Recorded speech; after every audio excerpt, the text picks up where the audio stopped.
저희들이 주님을 알지 못할 때, 그리고 주님을 불신앙하며 죄악 가운데 있을 때 주님 저희들을 찾아와 주시고 불러내어 주셔서 이렇게 하나님을 예배하는 백성 삼아 주심을 감사드립니다.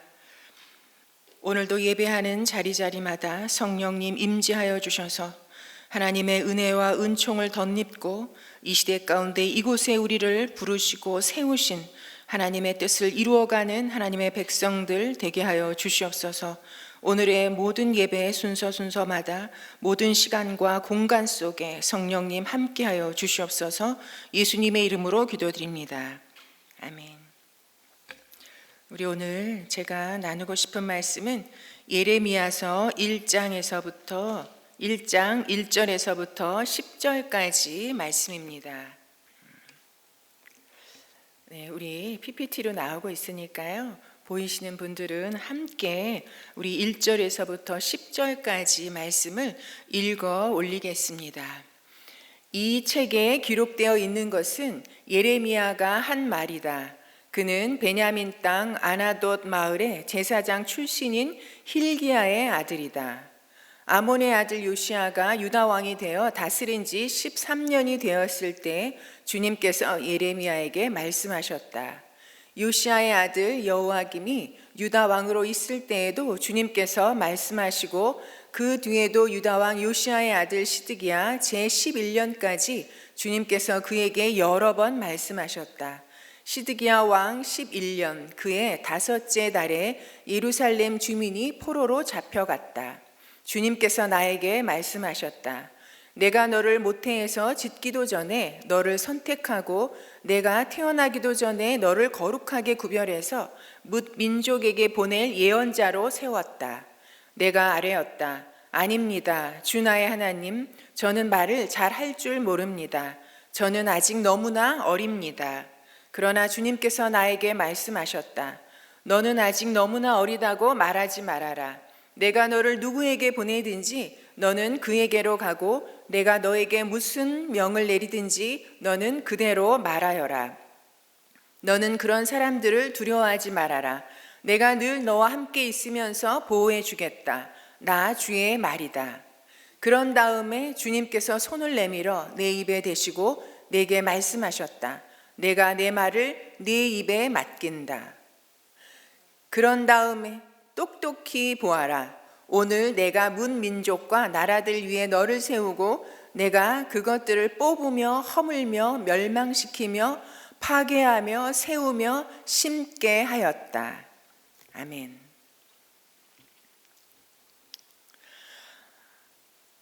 날씨가 하루 이틀 사이에 많이 추워졌습니다. 이런 계절의 변화와 절기를 보면 참으로 이런 계절과 절기만큼 하나님의 일하심에 순종하는 것도 없다라는 생각이 듭니다. 이스라엘의 역사 가운데 참 하나님께 끊임없이 불순종하고 불신앙했던 민족이 있습니다. 그 민족 가운데 오늘은 특별히 예언자로 부름받고 보냄받은 이런 예레미야를 통해서 함께 말씀을 나누고자 합니다. 예레미야 선지자에 대해서는 아마 많이들 알고 계실 겁니다. 우리가 1장 1절에 나와 있던 대로 제사장의 아들로 19살 때쯤에 부름받았다라고 그렇게 알려져 있습니다. 그런데 예레미야가 사역했던 이 시대적 배경을 참으로 살펴보면 아수르라는 이런 강대국의 이 북이스라엘 동포가 그 동포의 땅이 멸망했고 그리고 이제 바벨론이 참으로 일어나면서 이 유다를 끊임없이 참으로 괴롭히고 있는 그런 상황 속에 있었습니다. 그리고 또한 계속해서 강대국으로 자리 잡고 있었던 애굽이 이 패권을 다투고 있는 그런 시대였습니다. 그런데 이런 상황 속에 하나님의 언약 백성이었던 이 유다, 이런 강대국들의 사이에서 어느 쪽에 붙어야 이 나라가 살 수 있을까? 나라가 참으로 위기 가운데 있었던 상황 속에, 그러나 이들은 언약 백성임에도 불구하고 하나님의 말씀을 받은 백성임에도 불구하고 하나님이 참으로 그 세상 속에 제사장으로 부름받은 이런 백성임에도 불구하고 끊임없이 하나님을 배반하고 배신하고 하나님을 떠나고, 그리고 하나님이 가증히 여기시는 온갖 우상들을 이산저산해서 참으로 섬기는 그런 죄악을 범하고 있는 그런 배경이었습니다. 그러나 이 유다의 죄악은 단순히 1, 2년 된 죄악이 아니었습니다. 역대 왕들을 거치면서 끊임없이 하나님을 버리고, 그리고 하나님께서 그토록 주셨던, 그리고 간곡하게 부탁하셨던 참으로 그 율법에 순종치 않는 정치와 그런 삶을 살았던 왕들이었습니다. 이런 한 율법의 하나님을 버리고, 그리고 끊임없는 음란한 우상 숭배와 그리고 그에 따른 온갖 불의와 하나님의 말씀을 저버린 음행의 삶을 살고 있는 상황이었고, 그리고 현실 정치에서는 이 출애굽의 하나님을 배반하고, 그들의 출생이 어디서부터 시작되어졌는지, 그리고 그들이 그 애굽에서 참으로 건짐받고 광야에서 어떻게 살았는지 그것을 잊어버리고 하나님을 배신하고, 그리고 눈에 보여지는 강대국을 의지할 수밖에 없었던 이중성이 이 유다의 정치와 사회와 그리고 종교와 삶을 전반적으로 지배하고 있었던 배경이었습니다. 그런 상황 속에서 끊임없이 하나님의 계시와 계시에 대한 이런 유다의 불순종과 그리고 배반과 배신 사이에서 온갖 죽음의 위협과 수모와 고통을 당하면서 하나님의 말씀을 전했던, 그리고 그 상황 속에서 하나님의 그 말씀과 듣지 아니하는 이 유다 백성 사이에서 끊임없이 회의하고 좌절하고 실망하고 그리고 고뇌했던 그런 사역을 살았던 이런 예레미야입니다. 여러분, 하나님의 백성, 우리가 성전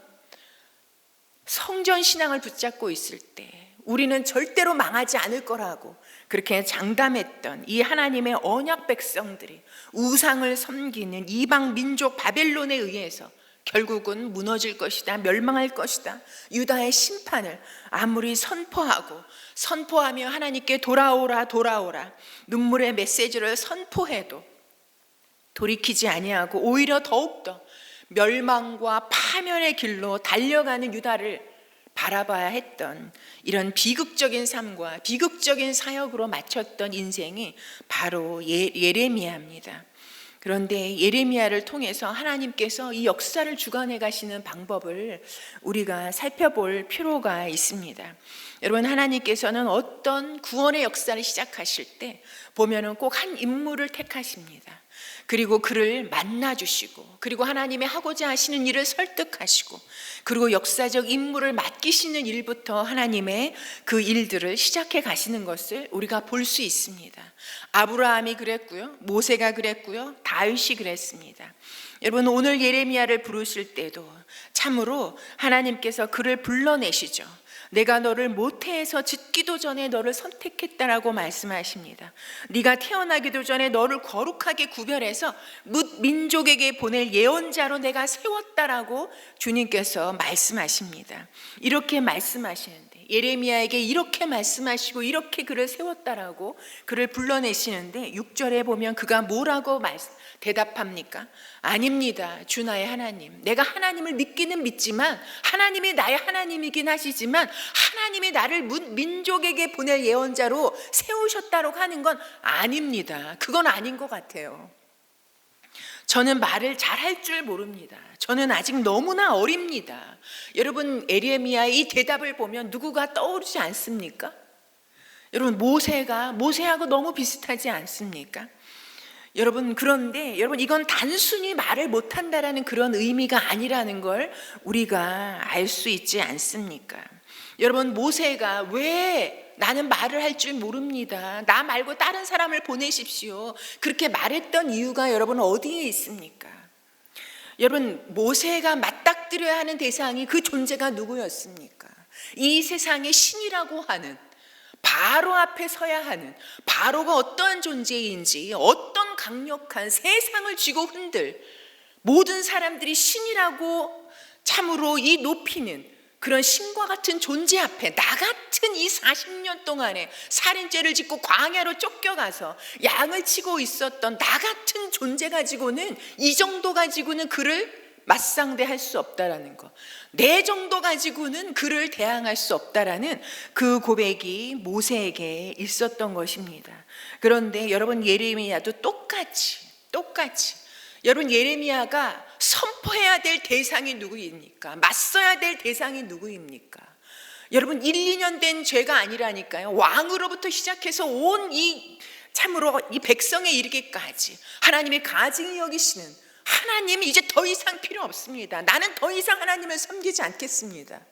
온갖 눈에 보여지는 세상의 이 죄악과 이 불순종의 유혹 가운데 휘둘리면서 오히려 스스로 우상을 쫓아 섬기는 이 유다 백성을 향해서 불순종과 불신앙으로 굳어진 이 백성 앞에 서야 하는, 그가 선포해야 될 대상이 죄악으로 굳어진 유다를 향해 서야 하는, 그것을 생각할 때 나같이 시골 출신의 미천한 제사장 아들 정도로는 되지 않는다는 것, 이름도 없고 능력도 없고 아무도 알아주지 않는 나 같은 존재로는 그 엄청난 죄악의 백성 앞에 설 수 없다라는 것을 그가 고백하고 있는 것입니다.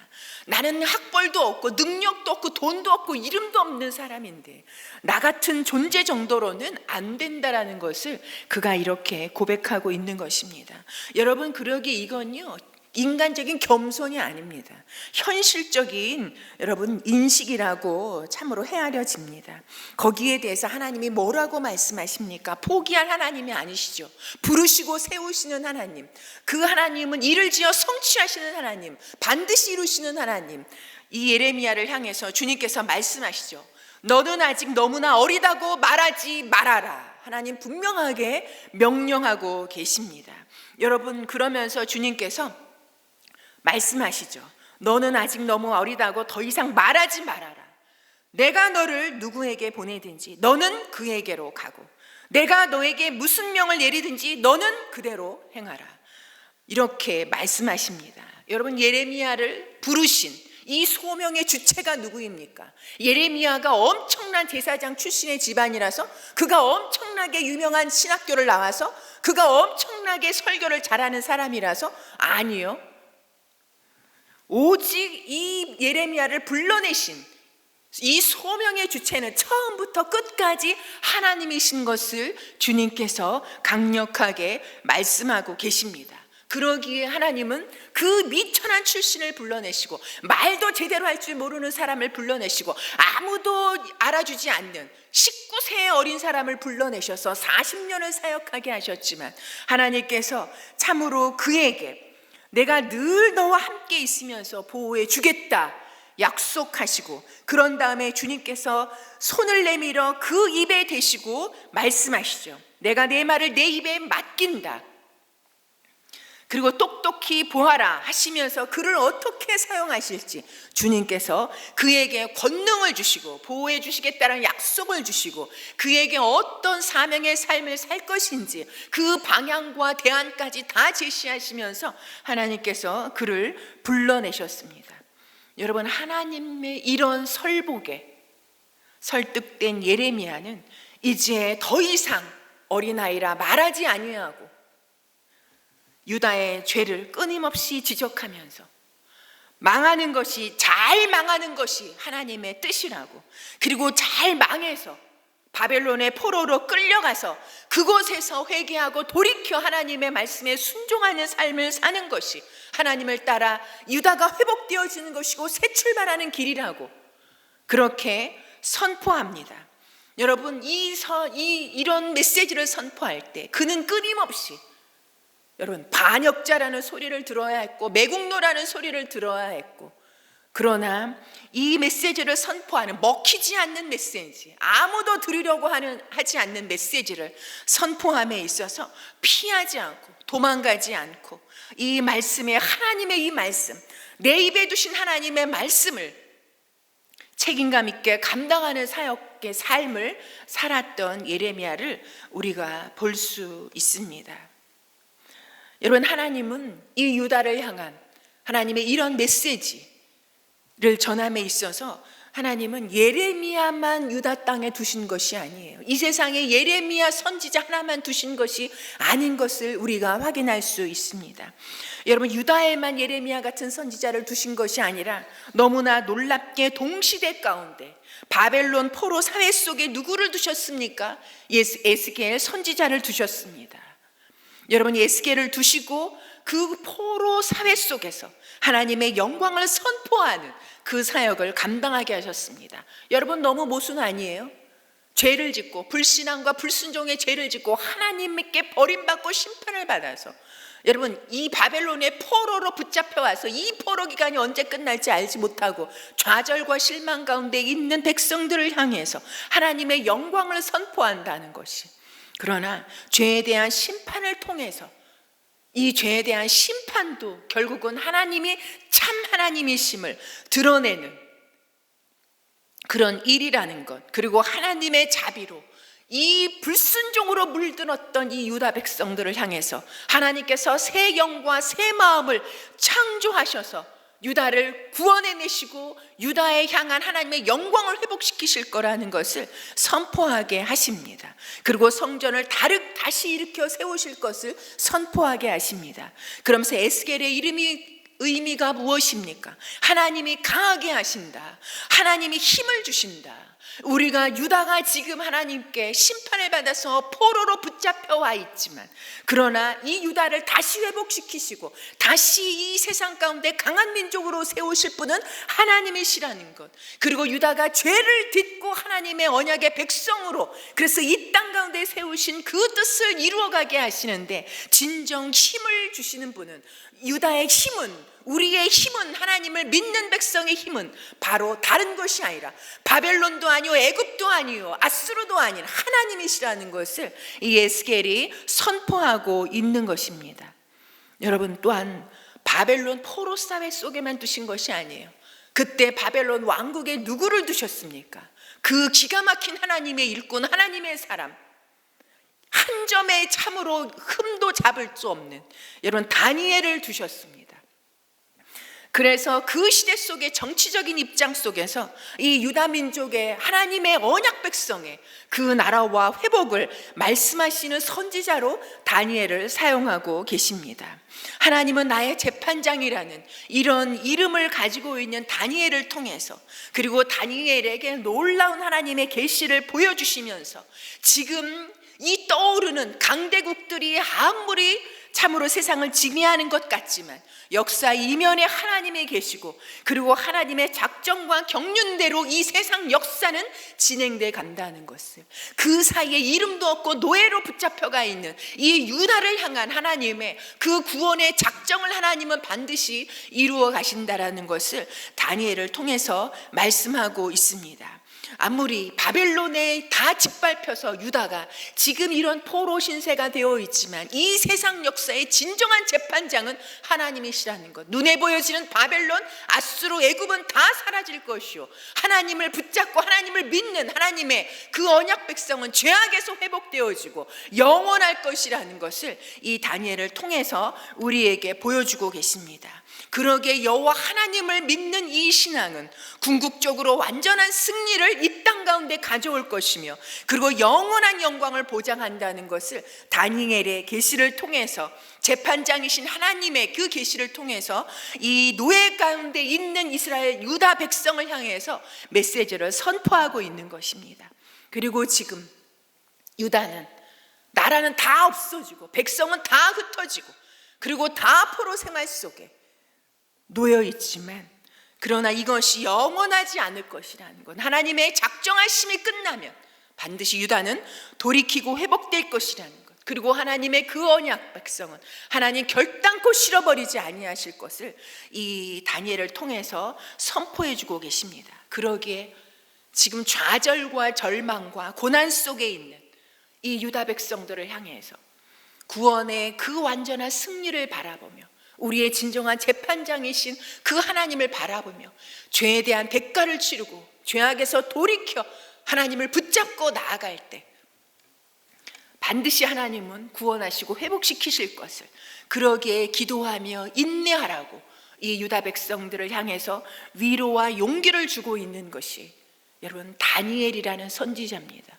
하나님은 본국에 예레미야를 두시고, 그리고 바벨론 포로 속에 에스겔이라는 엄청난 선지자를 두시고, 그리고 또한 바벨론 왕궁 속에 다니엘이라는 선지자를 두셔서 놀랍도록 하나님이 이 백성을 버리신 것 같은 상황 속에, 하나님이 더 이상 보이지 않는 것 상황 속에, 하나님 이제는 우리를 떠나신 것 같은 그런 상황 속에 결단코 그렇지 않다라는 것을 말씀해 주고 계십니다. 동시다발적으로 하나님은 사람들을 세워두시고 여러 선지자들을 세워두시고, 여러분 이름 있는 우리가 아는 선지자가 3명뿐이지만 그 시대 속에 여러분 하나님의 말씀을 붙잡고 나라 민족을 위해서 기도하는 사람들, 하나님 이 죄악을 용서하시고 하나님께로 돌아가 회복시켜 달라고 참으로 눈물로 기도하며 이름도 없이 빛도 없이 곳곳에 세워두셨던 많은 사람들이 반드시 있었을 것입니다. 하나님은 동시다발적으로 이렇게 하나님의 회복과 구원의 역사를 위해서 일하시는 하나님이시라는 것을 오늘 우리에게 말씀해주고 보여주고 계십니다. 여러분, 하나님은 오늘의 말씀을 여러분 읽을 때 참으로 발견하셨는지 모르겠어요. 여러분 1절에서부터 3절 오늘의 그 말씀, 그리고 이후의 말씀 속에서도 계속해서 말씀하시는 하나님이신 것을 계속해서 반복하십니다. 여기에서 오늘 말씀에서도 여러분 이렇게 대를 이어 죄악을 쌓아가고 있는 이 왕조들을 향해서도 하나님은 끊임없이 말씀하시고 그리고 예레미야를 통해서도 여러 번 말씀하셨다라고 계속해서 말씀하십니다. 하나님은 끊임없이 선지자들을 보내시고 동시다발적으로 선지자들을 세우셔서 말씀하시고 호소하시는 하나님이심을 우리에게 보여주고 계십니다. 여러 사람을, 여러분 예레미야와 에스겔과 다니엘이 그 동시대에 사역했지만 서로가 알고 있었을지 만났을지 여러분 그건 모르겠어요. 천국 가면 확인할 수 있겠죠. 그러나 하나님은 여러 사람들을 여러 방식으로 여러 곳에, 그리고 여러 시간대 여러 공간에 두시고, 그리고 하나님의 그 일을 멈추지 아니하고 그 백성을 향한 여러분 그 백성이 어떤 백성입니까? 끊임없이 하나님이 안 계신 것처럼 하나님을 잊어버리고 하나님과의 그 기가 막혔던 사랑을 다 기억하지 않고 사랑의 추억을 다 짓밟아버리고 하나님이 가증히 여기시는 우상에게 가서 네가 돌이 내 신이다, 이 바위가 내 신이다 할 때 여러분 그 버림받은 남편 되시는 하나님의 마음이 어떠하셨을지, 그럼에도 불구하고 하나님 그 마음을 절절하게 피 흘리는 그 눈물을 가슴에 담으시고도 그 백성을 향한 하나님의 이 구원의 작정을 이루어 가시는 하나님이신 것을 우리가 확인할 수 있습니다. 여러분 왜 이토록 하나님이 이렇게까지 하시는 것입니까? 저는 구약의 이런 선지서들을 읽으면 여러분은 어떤 마음이 드십니까? 저는 하나님이 끊임없이 메아리가 없는 끊임없는 짝사랑을 하시는 하나님이신 것 같아요. 끊임없이 배반당하는 사랑을 하시는 하나님이신 것 같아요. 여러분 왜 하나님 이렇게 하십니까? 왜 이렇게까지 하십니까? 여러분 하나님의 자녀이기 때문에, 우리가 하나님의 자녀이기 때문에, 여러분 하나님의 자녀이기 때문에, 하나님이 하나님의 형상으로 나음받은 자녀이기 때문에, 하나님의 생명을 두고 우리를 낳으셨기 때문에, 그러기에 아무리 죄악의 길을 가는 자식이라 할지라도, 그래서 그 자식 때문에 이 소가리를 하고 기통이 막히고 여러분 숨통이 막히는 것 같다 할지라도, 온갖 배반을 당한다 할지라도, 그래도 이 자식을 구원하는 일이라면, 이 자식을 다시 그 죄악의 죽음의 길에서 돌이킬 수 있는 길이라면 그 어떤 일도 하시는 하나님이시라는 것을 우리에게 보여주고 있습니다. 하나님이라는 그 이체면 그것이 땅에 다 사랑하는 자식을 향해서 다 짓밟힌다 할지라도 하나님께서 뭔들 못하시겠는가, 우리에게 이 예레미야 선지자의 사역을 통해서 보여주고 계십니다. 그러기에 하나님은 생명도 결국은 내어주시는 그 일을 감당하시는 것이 하나님이십니다. 결국은 이제 세상적인 방법으로는 어떤 것을 해도 돌아오지 않는 이 백성들을 향해서 결국은 십자가의 부끄러움을 참으사 그 부끄러움도 개의치 아니하시고 이 백성을 향한, 자녀를 향한 하나님의 회복과 구원의 일을 이루어 가시는 하나님이신 것을 이 선지서를 통해서, 예레미야를 통해서 우리에게 보여주고 계십니다. 여러분, 예레미야 그리고 에스겔, 다니엘은 여러분 기가 막힌 환란 속에 살지 않았습니까? 국가적인, 이 나라가 없어지는 이런 국가적인 환란뿐만 아니라 여러분 그 가정이 다 해체됐잖아요. 그리고 개인적인 삶이 평안했습니까? 여러분, 다니엘이 그 높은 자리에 올랐다고 해서 그 개인적인 삶이 띵까띵까 편안하고 즐거웠겠습니까? 아니요. 살아가는 시대뿐만 아니라 그런 상황 속에 하나님의 백성으로서 살아가는 그 씨름이 어떠했을지 우리가 참으로 짐작할 수 있을까요?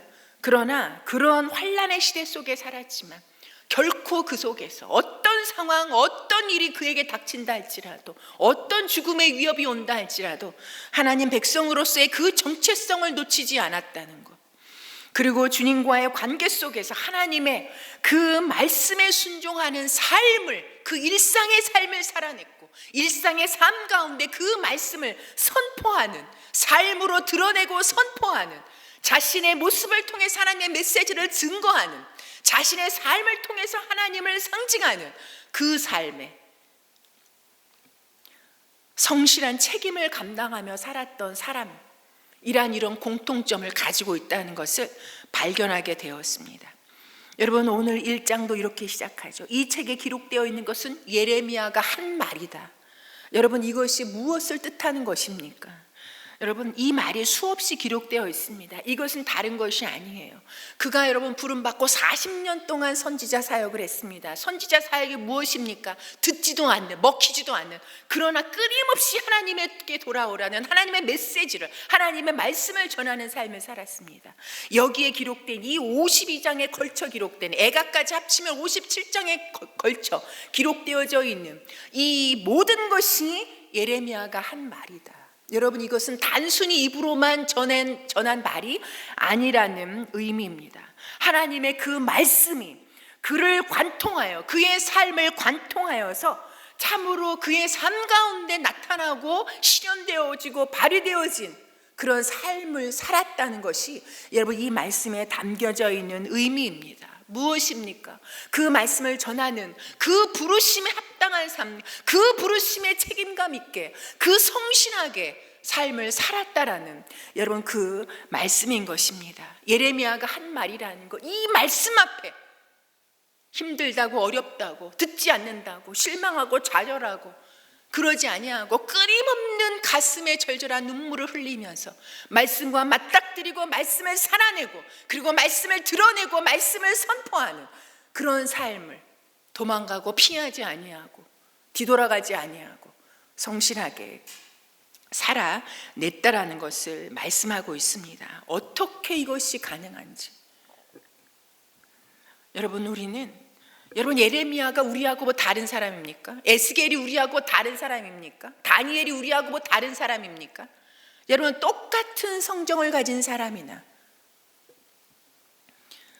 그러나 여러분 그 사람이 위대한 인생을 살아가는 것, 대단한 탁월한 인생을 살아가는 그 차이는 다른 데 있는 것이 아니라, 그가 높은 데 오르고 엄청난 학교를 나오고 엄청난 돈이 있어서가 아니라, 여러분 하나님 안에 있을 때, 하나님께 붙잡힐 때 평범한 사람이 위대한 인생을 살아가는 비결이 바로 거기에 있는 거 아니겠습니까? 주 안에 있을 때 도저히 나는 아이를 할 수 없었던 그 모든 것을 할 수 있는, 그 모든 것을 가능케 하는 삶이 바로 여기에 있습니다. 하나님 안에, 하나님의 말씀에 붙잡혀 그 안에 성실한 삶을 살아갈 때 그 안에서 도저히 내가 할 수 없었던, 내가 바라볼 수도 없었던, 내가 상상도 할 수 없었던 위대한 하나님의 일을 이루어가는 삶을 살 수 있다는 것을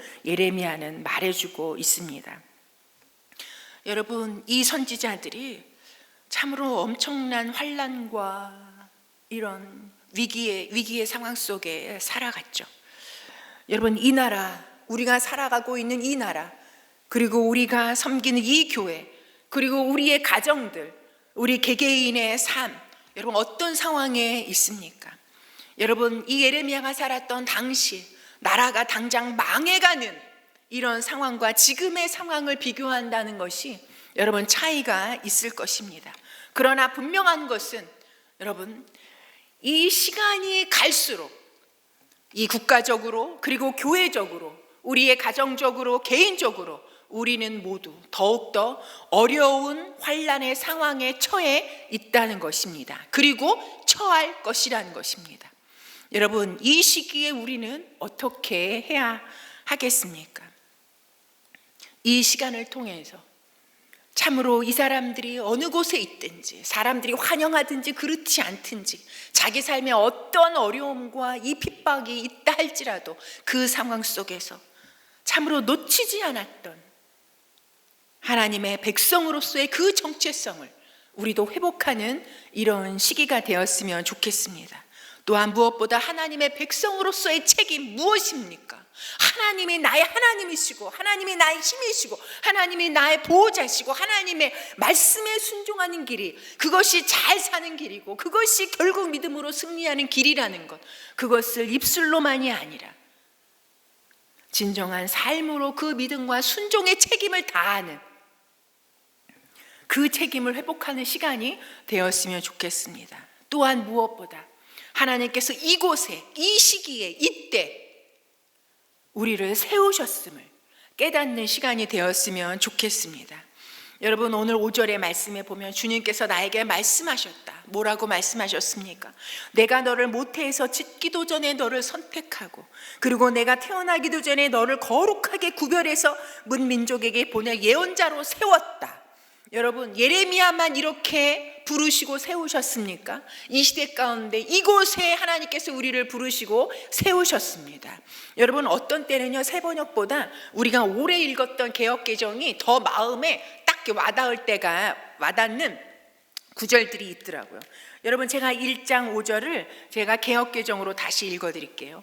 내가 너를 모태에 짓기 전에 너를 알았고, 내가 배에서 나오기 전에 너를 성별하였고, 너를 여러 나라의 선지자로 세웠노라. 이렇게 말씀하십니다. 여러분, 여기에 동사가 4개 나오죠. 짓기 전에 지었다. 그리고 표준 세 번역으로 보면 선택했다. 그런데 개역개정에는 여러분 뭐라고 말씀하십니까? 너를 알았다. 여러분 아시죠? 성경에서 알았다고 하는 이 단어는 여러분 단순히 우리가 이렇게 그냥 말고 지내는 그게 아니라는 것, 사랑했다라는 말씀이라는 것. 그리고 거룩하게 구별했다, 세웠다. 여러분, 이렇게 다 완료형으로 하나님께서 우리에게 말씀하십니다. 예레미야를 이미 부르시고 세우시기 전에 하나님은 그 하고자 하시는 일을 다 완료하셨다는 거예요. 여러분, 예레미야에게 적용되어지는 것 우리에게도 적용되어집니다. 이 시대 가운데 하나님께서 우리를 부르시고 우리를 세우신 하나님의 그 작정하심이 이미 완료되었습니다. 여러분, 예레미야를 보내신 것처럼 우리를 이 시대 가운데로 보내셨고, 예레미야를 그 삶의 메시지를 선포하는 자리로 세우셨던 것처럼 우리를 오늘 우리의 삶의 현장 가운데 세우셨다는 것입니다. 우리 각 사람에게는, 구원받은 각 사람에게는 각각의 하나님의 부르심이 있고 세우심을 입은 그 목적이 다 있다라는 것을 말씀하고 있습니다. 여러분, 그러기에 예레미야가 이 말씀을 들었을 때 그 반응이, 즉각적인 반응이 무엇입니까? 나는 아이라 할 수 없습니다. 여러분, 예레미야가 나는 아이라 못한다고 하면 여러분, 우리는 어떻게 되는 겁니까? 하나님께서 참으로 너를 짓기도 전에 내가 너를 택했고 알았고 사랑했고 구별했고 세웠다 하는데도 아이라 말한다면 우리는 여러분, 아이가 아니라 이미 뱃속에 씨로 있을까 말까 한 그러나 하나님은 그때 이미 내가 조성되어지기도 전에, 내가 엄마 뱃속에 지음을 입기도 전에 하나님은 이미 하나님이 계신 곳에서 하나님의 때 나를 향한 그 작정을 다 완료하셨다라고 말씀하고 계시는 것입니다. 그리고 무엇보다 그 일을 다 이루기까지 내가 너를 떠나지 아니하고 늘 너와 함께 있으면서 너를 보호하고 너를 지어가겠다라고 하나님 우리에게 약속하고 계십니다. 여러분, 그러나 그렇다고 해서 여러분 내가 뭘 하는 게 아니라는 것, 예레미야를 통해서 우리에게도 말씀해 주고 계십니다. 예레미야, 네가 하는 게 아니야. 주님께서 소명의 주체가 되어주셔서 처음부터 끝까지 다 진행해 가셨던 것처럼 여러분 우리에게도, 우리의 삶에도, 나를 부르신 사역 가운데도 하나님 그렇게 하실 거라고 분명하게 말씀하고 계십니다. 그러면 우리는 뭐 하면 되는 것입니까? 그냥, 여러분 정말 그냥 반복적으로 그냥 내 삶에 피하지 않고 도망가지 않고 기분 나쁘다고 획돌아가지 아니하고 그냥 성실하게 그 자리에서 일상의 반복을 통해서 하나님 편에 서 있으면 되는 것입니다. 여러분, 그게 순종이라는 거더라고요. 여러분, 누구는 예레미야처럼, 누구는 에스겔처럼, 누구는 다니엘처럼, 누구는 이름도 없이, 누구는 그냥 작은 아이처럼, 그러나 그 보내시고 세우신 삶의 현장에서 신앙의 씨름을 하는 것입니다. 내가 누구인지, 내가 무엇 때문에 부름받은 자인지, 그러기에 내가 무엇을 붙잡고 살아야 하는 자인지, 그 신앙의 씨름, 순종의 씨름을 하는 것, 여러분 그것이 우리가 우리의 삶 가운데 행해 나가야 하는 일이라고 믿습니다. 그럴 때 하나님은 이 시대의 죄악을 뽑고 허물며 온갖 음란의 우상 숭배를 멸망시키고 어둠의 계략을 파괴하며 하나님의 공의를 세우고, 그리고 하나님이 그토록 원하시는 생명을 주고 하고자 하시는 영혼 구원의 씨를 심는 그 일을 위해서, 사람을 살리고 영혼을 살리는, 회복시키는 그 일을 위해서 우리의 삶을, 우리를 사용해 가실 것을 분명하게 믿습니다. 이 사실을 깨닫고 우리가 하나님이 안 계신 것처럼 하나님을 잊어버리고 배반하고 배신하는 삶이 아니라 하루하루 하나님 앞에 성실한 일상이 반복되어지지만 하나님 편에 서 있고 하나님의 말씀을 붙잡고 씨름하는 그 순종의 삶으로 살아나가는 우리 교회와 우리 모든 성도, 그리고 이 시간 예배드리는 우리 모두가 되기를 소망합니다. 그런 결단하는 마음을 가지고 우리 세 가지 기도 제목을 가지고 함께 기도했으면 좋겠습니다.